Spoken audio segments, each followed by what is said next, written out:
I'm joined now by New York City Comptroller and mayoral candidate Brad Lander. Thank you so much for coming on. Thank you, Brian. Great to be on with you.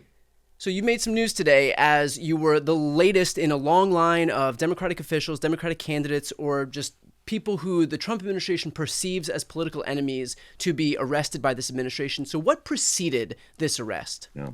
This is actually the third week in a row where I've gone down to immigration court hearings with a group called Immigrant Arc to observe the proceedings and then accompany people as they try to leave the building. Starting about 3 weeks ago, they started stripping people of their status. It's a new thing that the Department of Homeland Security is doing to what they call dismiss people's cases. But what that really does is dismiss their asylum applications, renders them with no status, and makes them subject to expedited removal. So what we're doing is observing and then just trying to walk out of the building with people. And over the last 3 weeks, I've been able to walk out with 5 families who got reunited. But in this case, that is not what happened. Well, isn't the whole point of what the Trump administration came into office promising is that they would go after the hardened criminals, the people who weren't following the rules? Aren't these inherently the opposite? These are the folks who are showing up to their hearings. Aren't these the people that are following the rules? The people who the Trump administration claims are actually doing the thing that the Trump administration claims are actually Yes. following the law? Yes, every one of these families, checked in when they crossed at the border, showed up for their hearing. Most of them have submitted asylum applications and are deserve under international law what's called a credible fear hearing to understand whether they have a grounded credible fear of persecution if they're deported. And what is happening here is they are being stripped of their rights to that due process hearing. And yes, these are not folks who have been accused of any crime. These are not folks who try to sneak around ICE at the border. They have done everything right, and the ground is just being ripped right out from under their feet. Right. I mean, presumably you are not walking violent criminals through these courtrooms just as a matter of just as a matter of politics. I mean, you're running for the mayor of New York. That's probably not the people that you are going to align yourself with, and yet even that fact doesn't seems to be ignored by this Trump administration, who is going after everyone indiscriminately. They are trying to strike fear. I mean, Donald Trump is coming to strike fear into immigrant families and just fear into cities. I mean, he's coming for LA, he's coming for New York, he's coming for other cities, and he's trying to both stoke fear and provoke conflict. And so what I was trying to do, what we're trying to do as volunteers is bring a little clarity. These folks have no idea what's going on. To say, we're dismissing the case sounds good. And the case actually before the one that I got arrested for, where I also tried to walk the gentleman out of the building, his native language is Yoruba. The translator that was provided to him speaks French.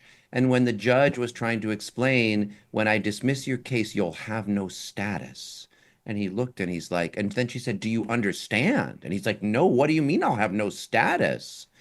And, so yes, what we're trying to do is give people a little understanding, allay that fear, and then just help them have the due process that they're due. But yes, what Donald Trump wants is for everyone to be afraid, for conflict to be stoked, and for those due process rights, for the rule of law to be undermined. And that's why I thought, as an elected official in New York City, starting 3 weeks ago, when I heard about this, I should, get my ass down there and do what I can for for these families and for the rule of law in New York City.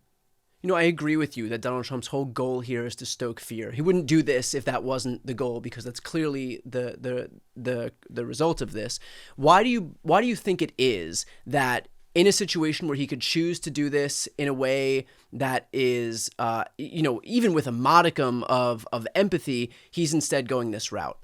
I mean, he is trying to destroy our empathy. That's what authoritarians do. The compassion that we feel that makes New York City and LA great places, that makes America a great place, that we feel some empathy for people, that we've got that Statue of Liberty out in the harbor saying, send me your tired, your poor, your huddled masses. That is what American democracy is built on. In my mind, that's what New York City is built on. That's why I love it. And he hates it. And what he wants to do is erode our empathy, give some folks, give people someone to blame for the troubles they're actually feeling of being able to afford a place to live or the other challenges folks are facing. And like that's what fear does. Do you think it was a distraction that really this came to a head in the immediate aftermath of that really bad week for Trump politically, where he had his fallout with Elon Musk? The budget bill was becoming increasingly unpopular. It became clear that it would add trillions to the deficit, also that it could offset a tax cut for millionaires and billionaires while stripping healthcare away from 14 million Americans and food assistance away to the tune of $300 billion. Suddenly, then, we have ICE getting sent in to LA, knowing full well that in a city, the city that I live in, it's about a third immigrants, and so clearly that's going to incite some protests. And then he immediately used that as a pretense to be able to federalize the National Guard and send in the Marines. So to what extent do you think that was a coincidence, or this is just a purposeful distraction technique by Trump? Look, this is where Trump goes, when he is like at his most visceral. 10 years ago, when he came down that staircase, it was by attacking Mexicans, and so I don't think it's surprising that at a moment when, yes, Americans are waking up to what that quote, big, beautiful bill would do and how it would strip away health care and give tax breaks to billionaires. And he's thinking, what do I do to, have people focus on what I want? That he ratchets up, sends in the National Guard, tries to ratchet up aggressive deportations. Yeah, I think that's probably right. In the immediate aftermath of your arrest, what happened next in between the time that you were taken away, and that video has been swept across the internet today, but between the time that you were taken away and the time you were released, what happened in between that period of time? So I was in DHS detention for about 3.5 hours, mostly just waiting, sitting in a detention room without my phone, so I didn't know what was going on out in the outside or in the world. And then, yeah, about 3.5 hours later, I was informed that Governor Hochul was there, and they released me. I connected with her, and we walked out of the building. They have not brought charges against me. And, my understanding is that the case is under review by the U.S. Attorney's Office. But look, what I think is really the most important to say is, I'm going to be fine. I have a good lawyer. I know my rights and my due process will be protected. I'm going to sleep at home in my bed tonight, safe with my family. But Edgardo, who I was trying to accompany, he is in ICE detention. God knows where he's going to sleep tonight, in an ICE detention facility, in who knows what state. He has no lawyer.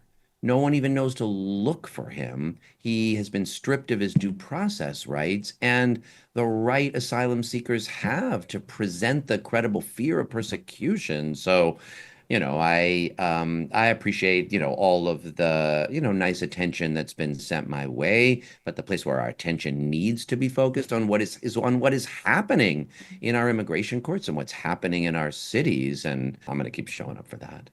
Well, look, the reality is that this was the latest incident that drew attention to what's happening with regard to Trump's ICE raids and his Department of Homeland Security's overreach, but it won't be the last. Yeah. And so to that point, what is your message to Donald Trump as he continues to perpetuate this scheme? Yeah. We're going to keep standing up. When Ras Baraka was arrested a few weeks ago, I rushed out to Newark to say, this is what we need to do. Elected officials who care about the rule of law, who stand up for the people in their cities, that's what they do. And I thought it was important that he stood up, and I wanted to be there. So I was grateful for everybody who came out today.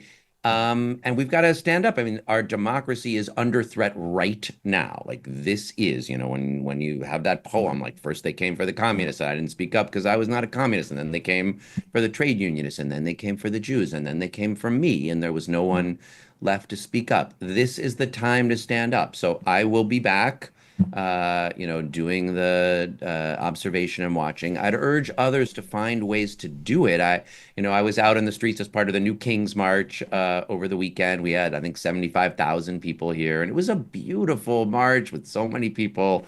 I think there are other ways it's important to show up, and this is one of them. And so I'll keep doing it, and I hope others will as well. And of course, you're running for the mayor of New York. And so, what's your message to New Yorkers in light of what happened today? Yeah, Donald Trump is going to keep coming for us. Like we can see it with our eyes. You can look at what happened in LA, but you can also look at what's happening right here and coming for our immigrant neighbors, coming for our budget. You know, Trump and Musk stole $80 million from New York City a couple months ago. It was my office that found it, and I forced the mayor into court to get it back. That is going to keep happening. They're going to keep coming for our neighbors, for the people we care about, for our budgets, for our health care, for our housing, for our education money, for the rule of law. So yes, I mean, I think all elected officials, like I did this today in my role as New York City Comptroller, but I believe our city needs a mayor who will stand up to Trump on behalf of the values that are reflected in that statue in the harbor. We don't have that in Eric Adams, who made a corrupt bargain with Donald Trump to sell out immigrant New Yorkers.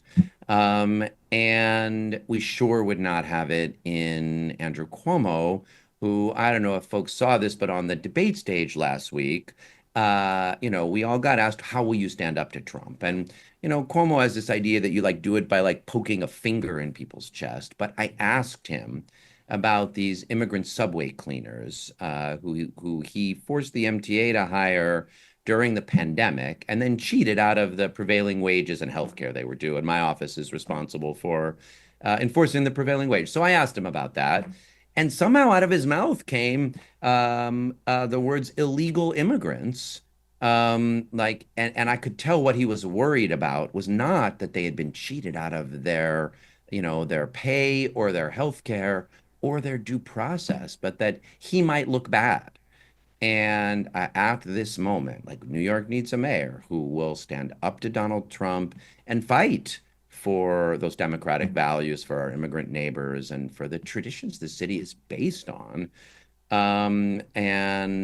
I think this is an important moment for elected officials everywhere, just to reflect on what it means to show up for the rule of law, for due process, and for the constitutional values we care about the most.